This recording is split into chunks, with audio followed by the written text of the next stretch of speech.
1 minute.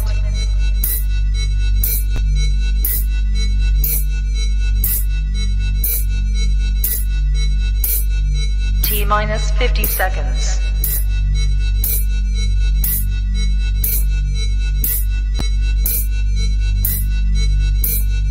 T-minus 40 seconds.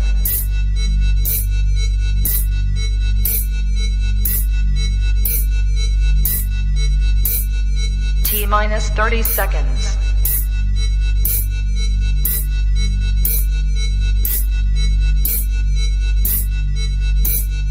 T-minus 20 seconds.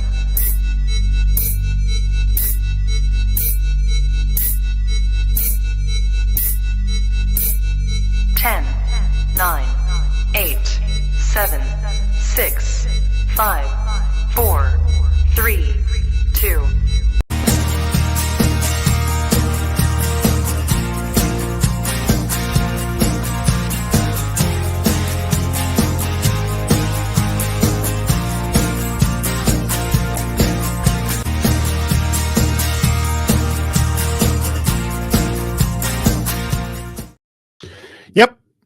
Yep, it's official.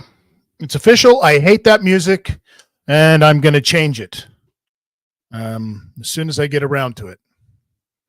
Remember when they used to sell Frisbees and call them round to-its?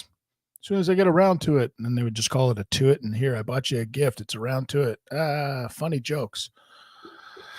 This and other fantastic things that you used to see at the IT store. Remember the IT store?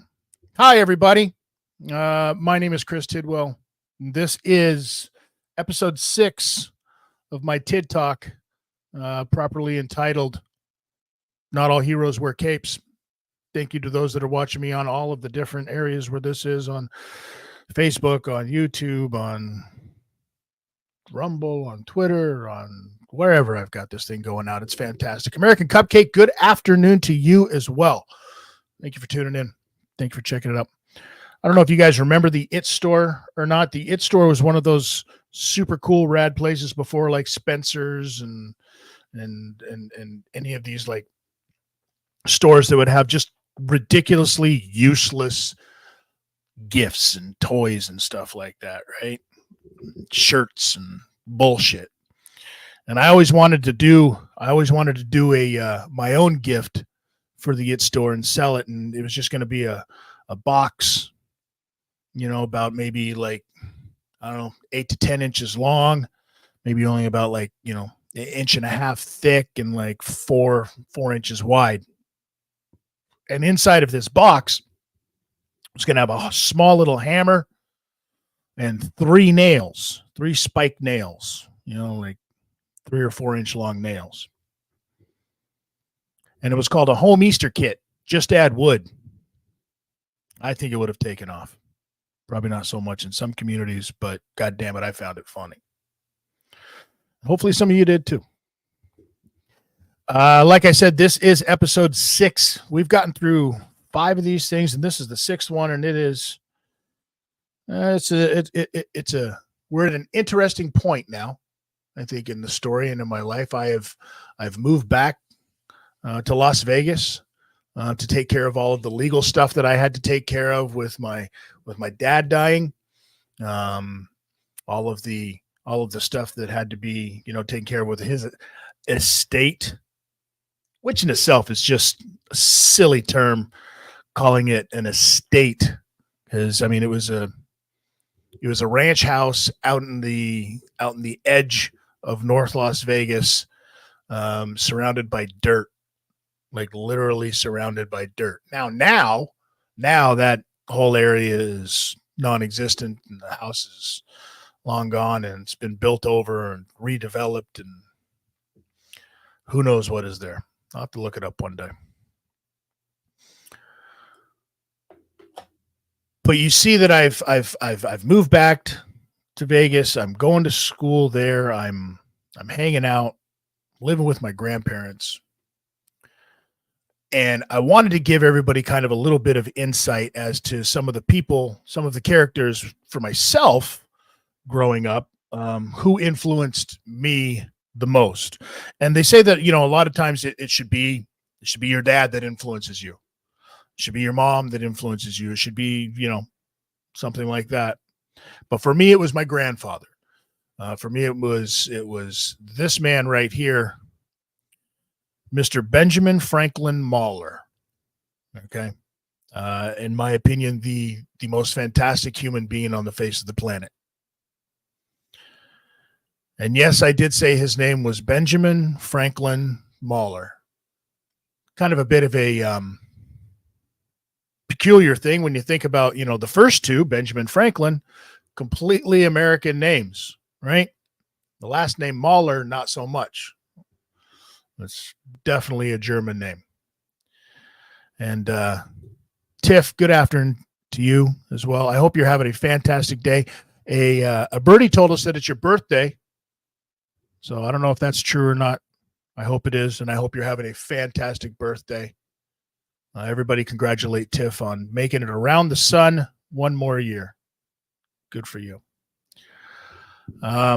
Anyways, like I was saying, Benjamin Franklin Mahler, Benjamin Franklin being the very American name, Mahler being a very, very, very German name. And that's because when his parents migrated to North America, they wanted the baby boy to have a very American name. And I mean, there could have been a lot worse names that they could have chosen other than Benjamin Franklin. At least Ben Franklin was like a badass that was like, fuck this lightning storm. I'm going to stand out here and fly a kite. No. What do you got? You got George Washington, the guy that, I lied about chopping down a tree. Motherfucker, logging company's been doing that shit for years. All right. Gives a shit. You chop down a tree. You had to chop down a tree. Who else you got? You got Abraham Lincoln. Really? We know how that ended. So Benjamin Franklin could have been a lot worse names that you chose. I'm okay with it. And Ben Franklin, a father of 7 kids, 4 girls, 3 boys, a lovely wife, Miss Alta Mahler, my grandmother. And we'll talk about her. She's got her own stories. My grandma's a wonderful, wonderful human being. But Ben Franklin, very humble man, used to work in gas stations as a mechanic, worked his way up, worked in casinos, became a boss, a pit boss, worked at the Golden Nugget, worked at the Riviera, throughout the days. Fantastic dude, very strong dude, gigantic, thick, meaty hands. Like the dude used to wear like a size 15 or 16 ring for his ring finger. He used to have to use actual nail cutters, like not like fingernail cutters, but like nail cutters to cut his fingernails. He used to play the guitar. Fantastic musician. Wonderful, wonderful musician, great singer. Grew up playing in bands in bands and in bars before he was even old enough to go into those bars. Right? So he always played pick. He always picked his guitars, and he always, used his nails because they were so thick, meaty, man-like. Right? But there was always a special bond between me and him because I was the oldest.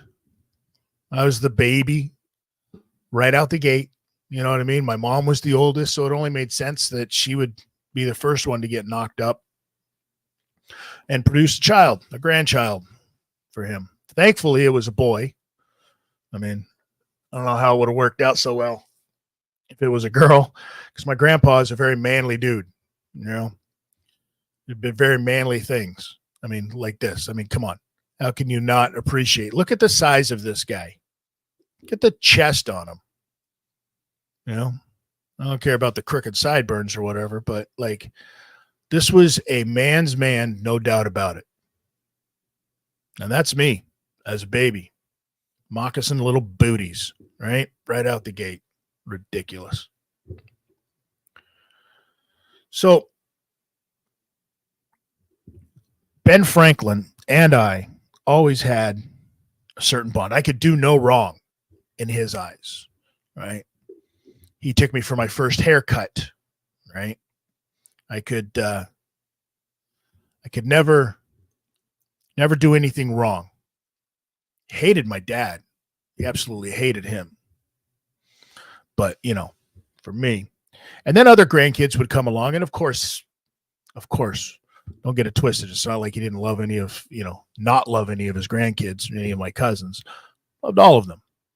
And one of the things that he used to do to show his love was he would go back into the bedroom, and he had this hallway that you would walk, go down. Like I said, it was a very small house. If you listen to any of the other TID Talks, if you haven't, please go back, listen to them, give them a listen, follow the story, subscribe, tell your friends, hit that like button, all of those things.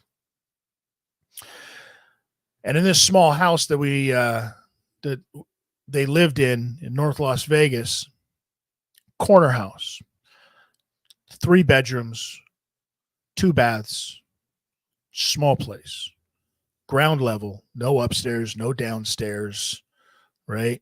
Nothing like that. And when I say 2 baths, one of those bathrooms was in the master bedroom.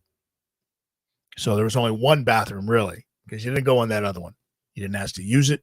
You didn't even see it unless you absolutely had to go in there to get something for one of your grandparents.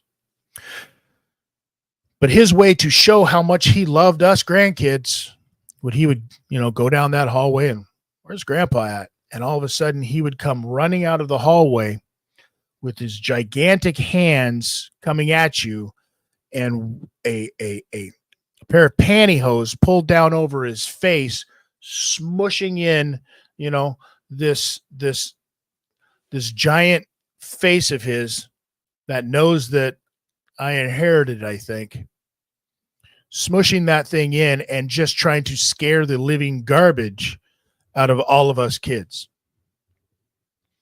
He would literally chase us around the house like a monster. And some of the grandkids got really scared. And some of us just pretty much laughed at him because it was funny. Because we knew Grandpa wasn't going to ever hurt any one of us.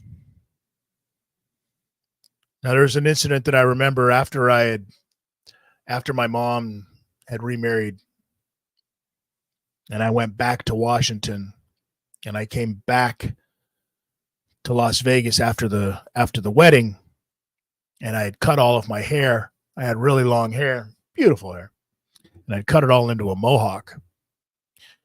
And he didn't like that so much.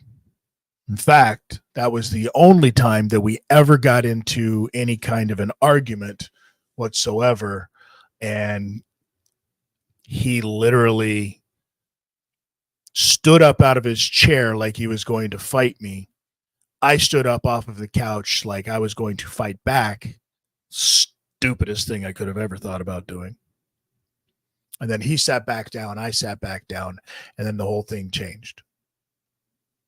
Because I had realized, this was the man that had done everything for me my entire life. Right? The one constant male figure that was always there for me my entire life. And so I knew then that I had fucked up. And then we washed it away. It was water under the bridge. We got over it. We moved on from it. But it was just one of those moments where it was like, oh man, you stupid asshole. How dare you stand up to this man like this, right? In his fucking house, of all places. When he's already put somebody's head through the wall, who happened to be your dad. What the fuck are you thinking, child? Get the fuck out of here. American Cupcake says, my son's name is Brandon Lee. Our last name, yes, The Crow is my favorite movies. That's cool, man. Listen, side story very quickly. My full name is Christopher Lee. Now, when I was born, okay, I was supposed to be a Sean. I don't know. I don't think I could pass off as a Sean. But my mom, when she had gone into labor, was watching Dracula, the Christopher Lee version, and she didn't want to leave. So my mom was more worried about watching, getting to watch the movie of a Dracula movie than, get this child out of her at the time.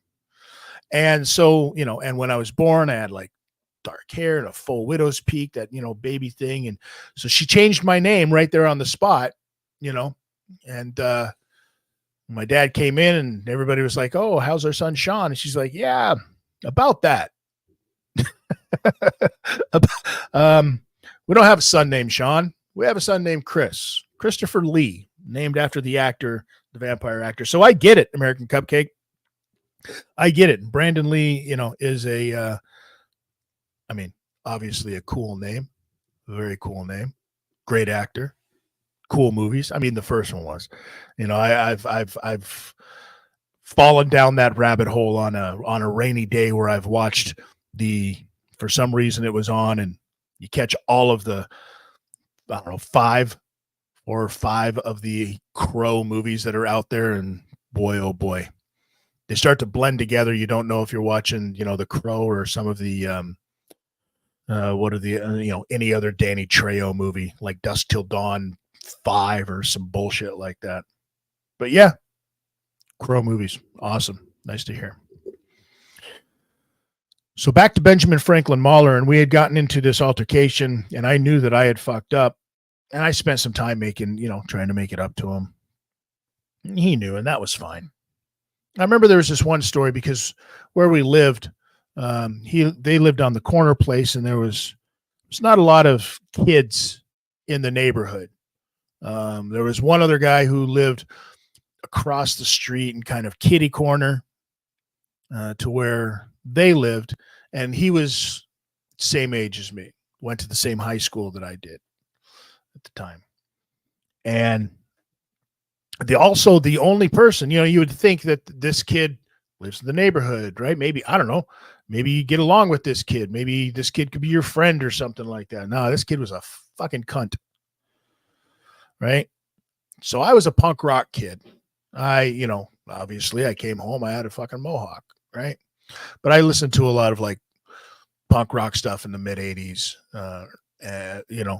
things like TSOL, and Subterfuge was a big band from the area back then, and Slayers of the World, and Wehrmacht, and just the list goes on. The Minor Threats of the world, and the Descendants, and all of that kind of stuff. And that was more my jam. Whereas this kid across the street used to listen to all of the awesome hair metal that was coming out at the time as well. Now I look back at hair metal now, and it's funny. I knew the music. I never listened to it, didn't like it, at the time. But I look back at it now and appreciate it for what it is. Campy, corny, right? Like watching a Godzilla movie. And I love me some fucking Godzilla movies. So this kid one day, he had a Doberman. And his Doberman, he used to let his Doberman out the front, and his Doberman would always make a beeline over for my grandparents' yard. And, shit in the yard. My grandpa didn't like that. He had a dog. He had a dog, Tank, a German Shepherd, lived in the backyard. Tank was the only German Shepherd that I actually appreciated at all. That's where Tank lived, was in the backyard, in the doghouse, and Tank was the coolest dog in the world. This guy would let his dog out, and his dog would come over and take a shit in my grandparents' yard, in the front yard. My grandpa, as nice and as great a guy as I was, and you saw the size of him, my grandpa could also have a very, very short fuse and a very mean temper if you were on the wrong side of it. If you were on the right side of it, take the skin off of his back, let alone the shirt off of his back for you. So this kid, his dog comes over, and my grandpa took out his air gun, a little air pellet rifle BB thing or whatever, right? Not even enough to break a skin type of thing. Dog gets into the yard, and he shoots the dog in the ass. Dog takes off out the yard. The kid is in his yard. My grandpa tells him, "Keep your fucking dog out of my yard." Justifiable, understandable, no problem, right? And this kid says, "Fuck you, old man. Did you just shoot my dog?" And all I heard, because I was not there next to my grandfather. I was at the other end of the driveway closer to the house. And all I heard was, "Fuck you, old man." And that was all it took. It was all it took for me. Down the driveway I go, past my grandfather, don't say a word, walked right out the front gate, down onto the sidewalk, across the street, right over to him, and smashed him in the face. Then I dragged him out into the middle of the street, and that's where things got interesting. Now, clearly, I was not strong enough to do what my brain wanted to do. Because what my brain wanted to do was go back out into the middle. Like I said, they lived on a corner place. And right in the middle of the intersection of the corner there was a manhole cover for the sewer system. Yes, my intention was to get this manhole cover off and throw this kid into the fucking sewer. All for just saying, "Fuck you, old man," to my grandpa. That's the kind of bond that me and my grandpa had, though. I would murder for that guy. No problem. My grandfather, unfortunately passed away, but he is with me every time. And if you've seen it or you haven't seen it, I have a tattoo of him, a portrait of him on my forearm that I can look down and I can talk to him at any given time. And so for that, I'm very grateful to have known and loved a man by the name of Benjamin Franklin Mahler. And I would be remiss if I didn't involve him in some of these stories. Now, so cheers, Ben.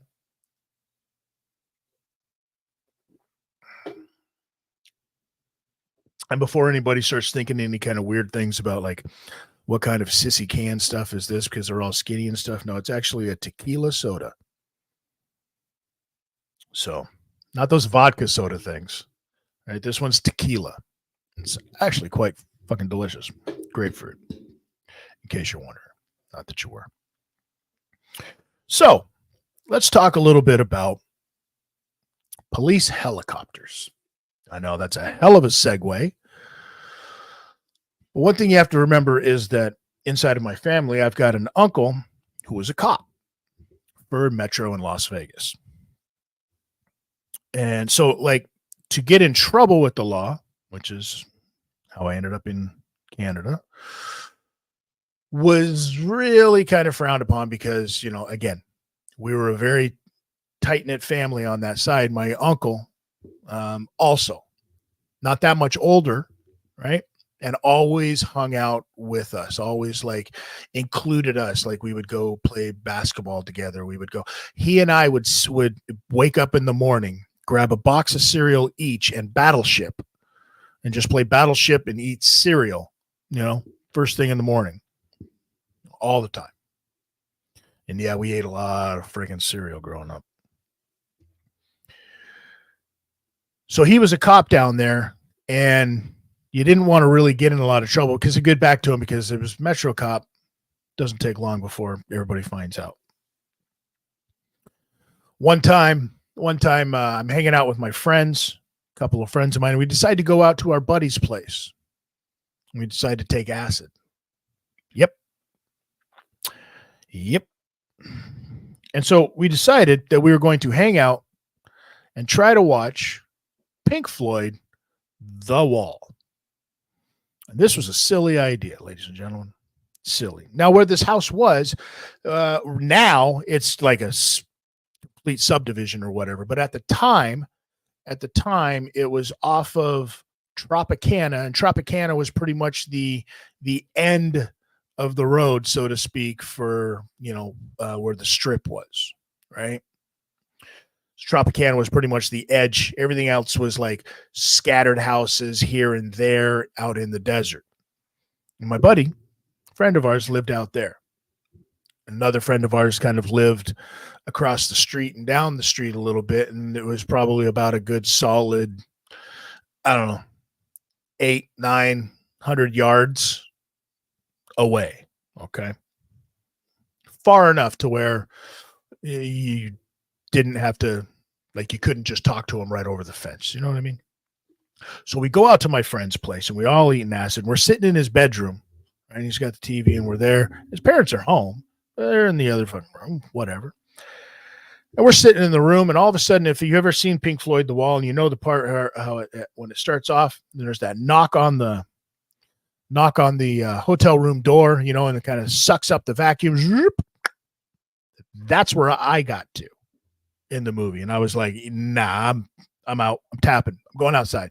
It's too much. I'm getting way too high. I can't sit here with you yahoos looking like a big old sausage jerk-off fest. Going outside. So outside I go, and then within 5 minutes, everybody else is out there with me, and we're all just high out in the middle of the desert, right, at somebody's house. And, well, what are we going to do? Well, let's walk over to my other buddy's place. Let's walk over there. And so we walk over to his place, and we're kind of hanging out. They were doing some remodeling in this like garage kind of area. So we're all hanging out there, and we're taking these gigantic bong hits. And I don't know if anybody who's ever done LSD before, one of the things that goes along with that is you have the ability to have lung capacity that you don't even understand. You have the ability to suck back a bong hit, like a full bowl bong hit, like it was nothing. So we were taking some really big bong hits, getting really high. And then a buddy of mine brings out this toy gun, and another friend of ours, Kyle, because every group of friends should have a Kyle. Kyle thinks that we're all trying to kill him now all of a sudden. He starts having a really bad trip. And Kyle starts freaking out, and all of a sudden just gets up and runs out of the garage. He runs out of the garage, and he runs back over, like runs all the way. And we're like chasing him at this point, going, Kyle, get back here. Nobody's trying to hurt you. But meanwhile, in his head, he's hearing, come here, motherfucker. We're going to cut your eyes out. So he keeps running. He runs up running all the way back over into the house that we were just in, goes running through the front door, through the living room where the parents are sitting, goes running through the front living room, down the hallway into the bedroom where we were, and then jumps through the window. Now, again, this is Las Vegas, so it's a lot of like ranch style homes and everything like that. So it wasn't like he jumped out of like second story window, it's ground level, but he jumped through a fucking window. Brian Clowder, hey, what's up to you, brother? Thank you so much for joining us. So he jumps through this window higher than a fucking giraffe's neck. And he's outside with us. And now we're all at the front of the house. And the dad comes out, and he doesn't know what's going on. He's like, what? And he's freaking out. And he goes to grab Kyle, who had just jumped through his window, like, the fuck is wrong with you, kid? Kyle ends up taking a swing at him and bopping him in the nose. Not a big swing, just more of like a, Kyle was maybe 130 pounds soaking wet if he had, 25 pounds of bricks in his pockets. Little punk rock, skinny, heroin junkie looking kid, right? Typical punk rock look back then. He takes a poke at him, and the dad's pissed, and he's going to beat the crap out of him. And I step in, and I'm like, no, he's having a bad reaction to some pot that we were smoking. He's okay. Like, let me, we'll take care of the window. Let me get him out of here. We're fine. Right now, I'm on 3 hits of acid at this point. Everybody's on at least 2 or 3 hits of acid. Just then, another friend of ours had shown up with my friend Dave, and he used to drive a little red Chevy Love pickup, little mini truck. And we threw Kyle in the back of the pickup and told Dave, get him out of here. Like, because they told us the cops have been called. It's like, for fuck's sakes. All right. Everybody's got to go. We got to go. So Dave, who hadn't been drinking, he had just literally showed up, hadn't been on acid, no smoking pot, no nothing, completely sober. Shows up. We throw Kyle in the back of his truck. They take off. I clear things up with the dad a little bit, and then I get into my vehicle and I take off. Yes, still very high on acid. I hopped into my car, start driving. Now, because as soon as I started driving, I could see the police helicopters. And here's like this Hank Hill moment. You know what I mean? Where you're driving down the road to get back to civilization, to get back to Tropicana Boulevard in Las Vegas, Nevada, because I had to actually turn onto Tropicana, cross the strip to get back to where I was living. So I get to the end of this thing, and on one corner at the end of it, there's a gas station right at the light there, and you can only turn either right or left.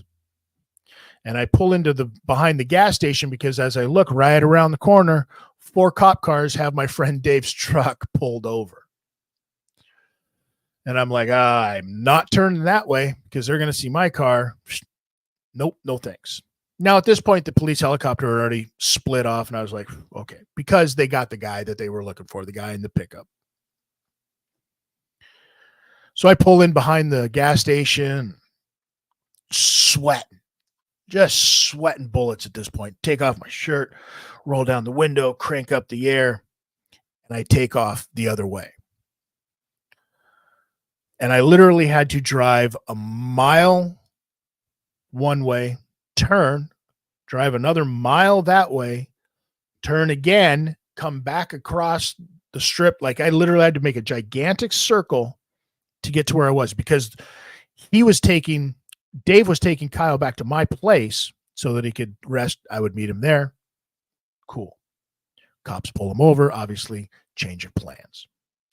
So I make this gigantic circle to come all the way back to where I needed to get to. And I get to my place and I can't open the door. And the person that I was living with at the time, the roommate that was there, she opens up the door for me. And she's like, what the hell is going on? And I'm like, I can't even talk right now. So I go in and I lay down for a little bit. And all of a sudden there's a knock at the door. And I'm thinking, oh, for fuck's sakes, it's the cops. There's no doubt about it. It's the cops. Well, it wasn't the cops. It was my friend Dave. And I'm like, what the hell? Where's Kyle? What happened? He goes, they let me take Kyle home. I said that he was having a bad reaction. And so they let me take him home. I'm like, okay, so where is he now? He goes, that motherfucker is asleep. I was like, what? So he's on 4 hits of acid, has a freak out, goes home, and goes to fucking sleep. I didn't sleep for a day and a half after all of this. And he was on 4 hits of acid. I was only on 3. So needless to say, we go over there the next day and I talk to Kyle and I'm like, dude, do you remember anything about yesterday? He's like, nope, not at all. And I was like, well, it's probably for the best. Probably for the best. And then I find out from my uncle, cop. I find out from him because he asked me, he's like, hey, why were you out at blah, blah, blah? And he mentions the area where we were. I was like, what do you mean? He goes, I know about your friend and why were the police helicopters involved? So I had to tell him the story. So it was just like that you don't want to end up on the wrong side of a family member who also happens to be law enforcement in a city like Las Vegas, where I'm still underage because you got to be 21 to do anything. And I'm just out here trying to have a good time, Unc. Right? One of the other things growing up, one of the places that we would go to have a good time because we were underage was there wasn't a lot of them. You know, you could go to Circus. A big fucking deal. Right? But there wasn't really a lot of places. There was a place called Scandy, which was a batting cage place and like, you know, go-karts and mini golf, one of those places. Donkey Kongington is joining us in the chat. Howdy, y'all, he says. Howdy, y'all, to you back.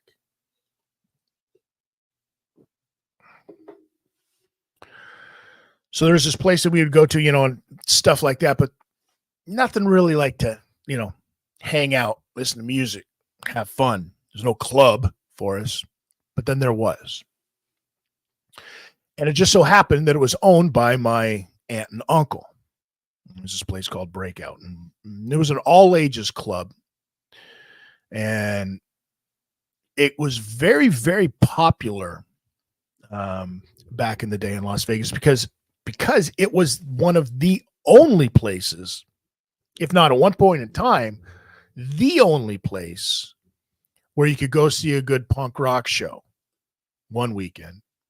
And then the next weekend, you could go to a hip hop night there.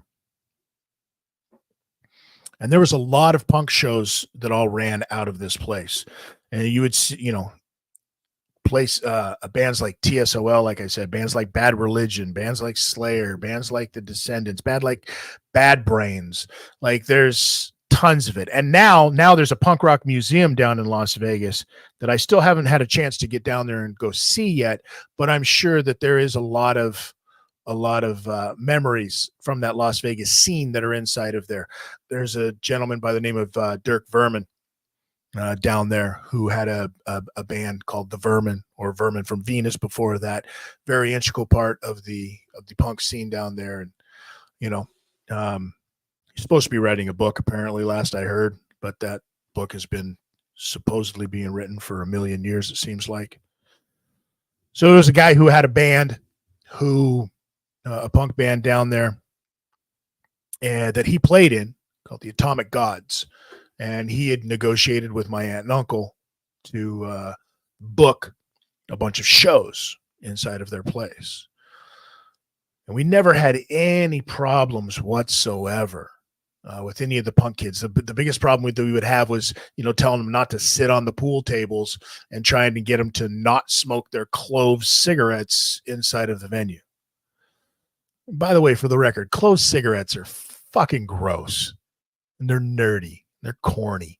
Like, if you're going to smoke a cigarette, just smoke a fucking cigarette. I don't know why it's got to be some weird clove smell. Oh, I'm a fucking artsy fuck. Get the hell out of here. Smoke a fucking Pall Mall Bear ass or something. I don't care. Not a clove cigarette. Donkey Kong said, I used to love acid, had a lot of wild times. Bands like that used to come through Chapel Hill too. Yeah, absolutely. Right? It's always a good time. It was always a good time. The punk crowd got along with the long-haired crowd. Sometimes, depending on the bands, we get along with the skinhead crowd. We get along with everybody. That wasn't necessarily the case when we would do hip-hop nights. Because you got to remember also at the time in Las Vegas, there was a lot of, where I went to school anyways, was a very, in North Las Vegas, there's a lot of gang activity. And we had the Pyrus and the Playboys that didn't exactly like see eye to eye back in the day. So one of these nights where I'm helping out by working security, I'm still, in school, but I'm a big enough kid and I know how to take care of myself at this point. And I'm working security, and one of these guys, sees the young white kid, and two guys start getting into their own beef or whatever. And one of them ends up taking a swing at me just because I'm paying attention. Sucker shot on the white kid, I guess. Whatever. It happens. I was fine. I went down and I fought my way out of it. I tried to get my way up, and I go back through the club because they all had taken off because other security guys from the inside had come out to help. I was fine. Wasn't even cut up. I was more mad because I got knocked down and then I had to turtle. I didn't like the fact that I got knocked down. I like being on the ground so much. But I was super, super mad. So I go running back in through the club where you could kind of like go into the back alleyway where they were headed towards, around the edge of the plaza in the building. And I bust open the back door and I start screaming, "You motherfuckers, get over here," right? And all I see is one guy stop, turn, pull out a gun, pull the trigger. And thankfully it fucking missed. He took a shot. Now I closed the door and I reached for the phone, and somebody was already on the phone calling 911. I was not about to get shot for nobody, for nothing. All right. but I was mad and I was a kid and I was ready to fight. And it's a different kind of fight when you're dealing with gang members, right? Even back then. Back then, even more so, because they didn't have the same kind of like law enforcement and gang activity. And, don't get it twisted. This wasn't Southside Chicago or anything like that, but this was still Las Vegas, and a lot of crime happens in Las Vegas. You'd be surprised how much crime happens in Las Vegas, but you just don't hear about it. You don't hear about it because their moneymaker is people coming to town. And if you have stories getting out there all the time about how much crime actually exists, people aren't going to go to that city. They can't have that kind of shit happening. That's why you don't see a lot of crime activity. You see a lot of hustling. You see a lot of like grifting. You don't see a lot of crime activity happen on the strip, right? Because it gets stopped very quickly because there is a lot of police officers working undercover down there. Plainclothes, not undercover. Plainclothes, I should say. So we used to always have, that was the one place that we would go to be able to have some fun. And I also remember one of these nights, one of these things that we used to do. I don't know if any of you remember, they used to have in the States anyways, there's a beer called Stroh's. And Stroh's back in the day used to come out. I think they were the first ones. They came out with a 15-pack. Because the only thing better than a 12-pack of beer is 3 extra beers, right? You don't want to have to haul around a 2-4 or a case, whatever you call it, from whichever part of the world you reside. It's just a nice 15-pack. It's like a 12-pack with 3 bonus beers, right? I guess they figured you were going to be splitting this amongst, 3 people. But no, it was usually just me and one of my cousins. And this was back in the day where you used to try and shotgun beers. And shotgunning Stroh's, one of the things that we found out, if you shotgun 15-pack of Stroh's, you're going to puke. You're going to puke almost instantly, which is fine, right? We've all gotten to the point where we puked from beers. Tracy says a brewski dozen. Exactly. But all you're going to puke up if after shotgunning, 15 beers with your cousin is it's going to be a solid, steady stream of foam. Nothing but foam. And this was actually a thing that happened with both me and my cousin Johnny at the time. We would get my uncle's girlfriend, later became baby mama, and that's a different story. One day, we'd get her to go and buy the beer for us because we weren't of age. And of course she did. Looking back now, there's a lot of things that she did that were a little sus. She would buy us the beers and we'd hang out by the pool in the back there and shotgun all these beers. And when you've got foam coming out your mouth, you've got foam coming out your nose, you've got foam coming out your ears, your eyes, any orifice north of your neck, foam from Stroh's will come out there. I don't think I've had a Stroh's beer since then. I don't even know if they still make Stroh's beer, to be honest with you. If they do, they should stop. Ruining childhoods. I mean, it might have ruined a little bit of mine. It definitely ruined some brain cells. One of the things I can remember, because my cousin Johnny is, I've got some stories about him later on. We were roughly about the same age. And so that's why we would hang out a lot more, drinking. And we'd go skateboarding a lot together. And, because really, if there's no places to go, that's kind of what you did back then in Las Vegas. We go skating. But we would drive to these places like these big, the washes, and skate in like the ravines, right? Big cement ravines that they had for flooding, because when Las Vegas, it rains there, you get a flash flood. the ground is too hard for the water to get into it. So it sits on the surface of it. I think it's called caliche or something like that. It's literally like cement underneath. That's why there's not a lot of basements, right? It costs too much to try to dig through this stuff to get it all out of there. So these big washes that you would have, right, when they're dried up, they were great for skating. Awesome. So we'd always go skating these things. And we'd also skate underneath the highway in Las Vegas. That was always the thing with us, is where we would all pick a tunnel. They had these tunnels that, you can see the news stories. People live in these tunnels now. It wasn't so much then, right? But now they do. They got whole cities pretty much set up in there. They got running water coming from fucking pipes. They've got beds. They've got fires. It's crazy. But we would race pitch black.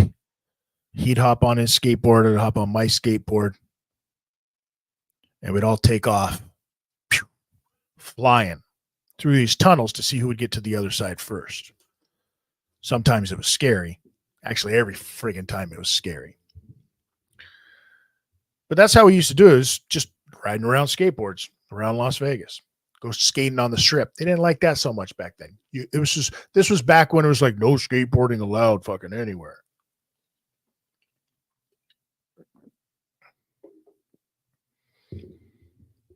I can remember when I got arrested in front of Circus. We were skating one night, and we were kind of like in front of Circus, just walking, and there was some kid walking the other way. And this kid was wearing an MDC shirt. MDC is this punk band, Multi-Death Corporation, Millions of Dead Cops, whatever they want to call it. You know what I mean? Hardcore punk band. And my buddy, Kyle, remember this is the skinny one that I was talking about earlier, says to him, "Cool shirt, dude," as they're walking by the other way. Now he just sees Kyle as like some skate punk kid, and he lips off to Kyle. He's like, whatever. Kyle's like, why you gotta be an ass? And now all of a sudden this dude turns around. He's got his, couple of friends with him. He's like, "What'd you say?" And he starts picking a fight with Kyle. Well, I'm not going to let that happen, of course, right? You know anything about me and these stories, you know that I tend to get most of the trouble that I got into wasn't because of my own mouth, but because of my friends' mouths. So I wasn't going to let this happen. Not on my watch. If anybody's going to fight, it's going to be me. It was fun back then. So I says to him, I go, "If you're trying to pick a fight, I'll be more than happy to engage in that. I will beat your ass." And he says, "What, we're going to fight right here on the strip?" I said, No, we can go in behind Circus if you want. I go right back into the parking lot back there. Nobody's going to see anything if you want. I don't really care. It's your choice where you're going to get beat up. He's like, "Well, your friend's going to jump in?" Like, he starts asking these things. I'm like, nobody's going to jump in. If you want to fight, one-on-one fight, you and I can fight. You seem to be in that mood, so let's go.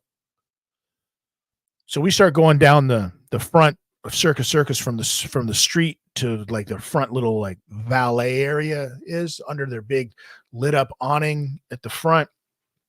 And we're walking down that way. And he's like, "If you even think about swinging that skateboard, all of my boys are going to jump in." And I'm like, "Ain't going to be swinging no skateboard."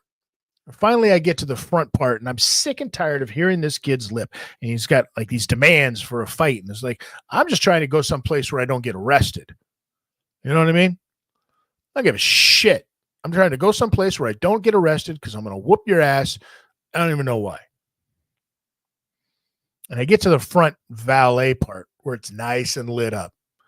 And it's full of fucking people. And like an idiot, I said to him, I'm like, "You know what? Right here is good. Let's go. Shit it."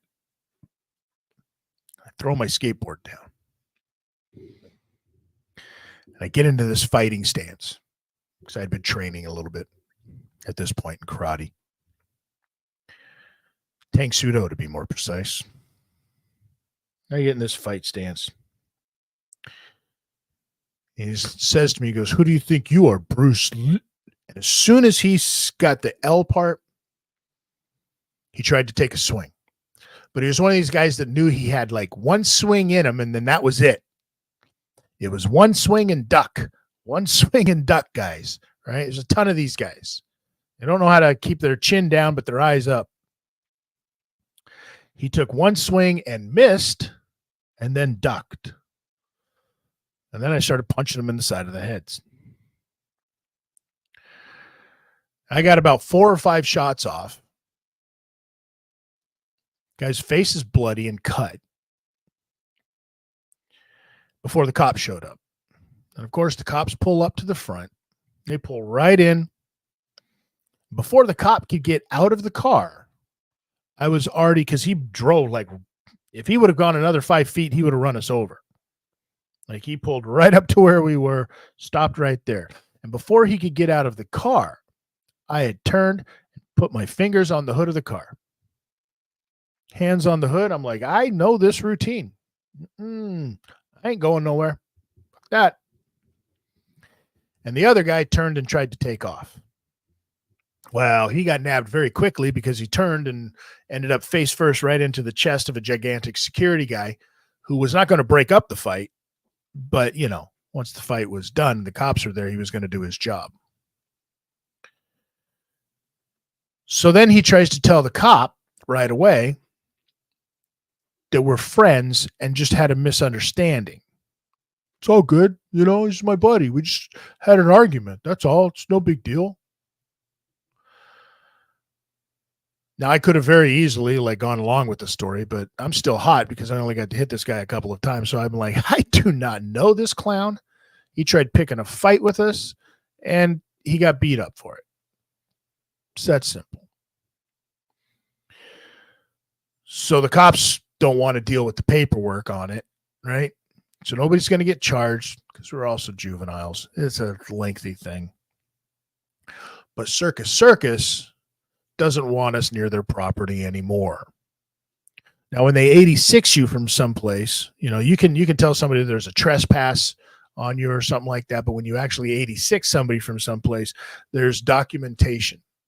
And especially at the casinos, there's documentation, there's pictures. Those pictures get circulated, right? So we had to go back into the casino. We had to have our pictures taken, and they wanted to take our pictures together and also separately so that we knew what they knew what the incident was. So they took my picture separately, and I'm just standing there, no problem, clean, stoic, stone face, right? And then they take our picture together, and dude's cheek is all fucking split. He's got a busted up eye. He's kind of beat up. They go to take our picture together, and all of a sudden I'm like, hey, smiles, 2 thumbs up. And the one security guard was stopped, and he's like, can you just stand there, please? And he started laughing, like he was laughing inside, but he's looking at me like, can you just stop that and just stand there, please? Now, I did ask for a copy of the picture, but they would not give me a copy of the picture. But there was the longest time before I could go back onto Circus property. All because somebody had a fucking cool shirt on. Cool shirt, bad attitude. That was always fun times.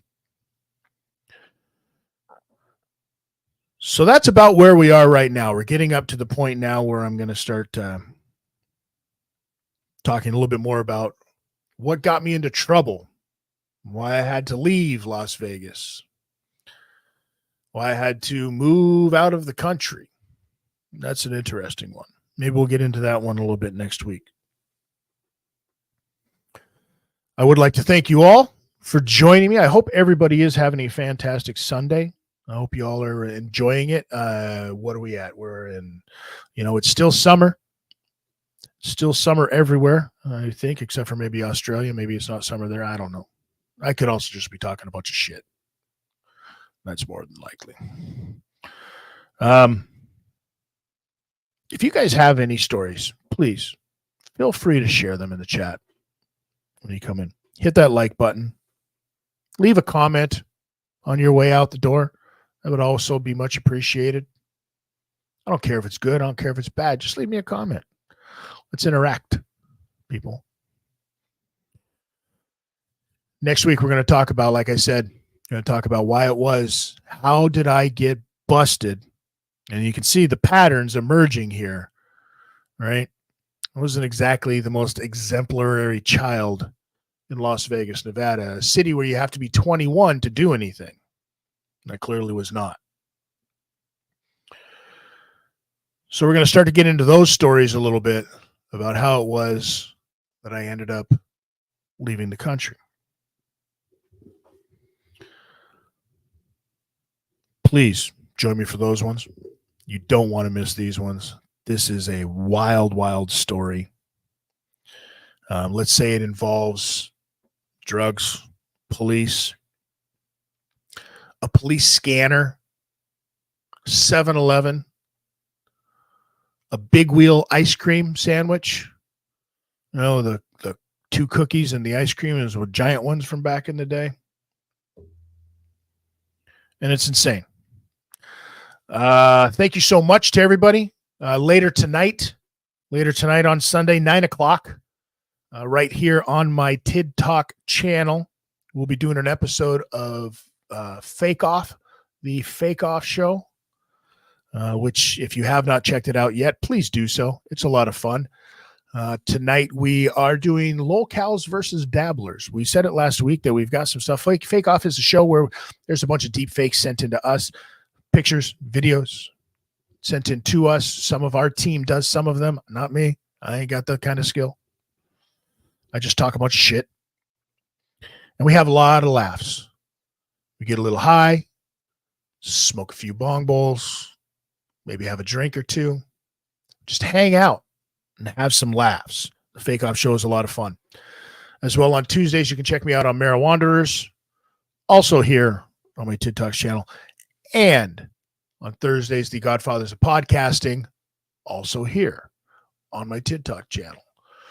So lots of things on the go as well. I will let you be knowing. What the fuck kind of English is that? I will let you all know within the next week here what the exact start day is for the new show that'll be debuting on SiriusXM. And that's an interesting story in itself.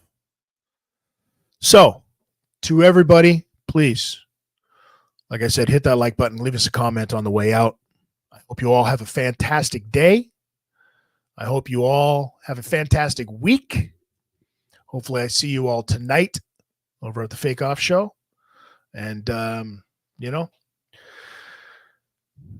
be kind to each other. And if you can't be kind to each other, at least get it on video. Somebody's going to want to see it. Peace, y'all.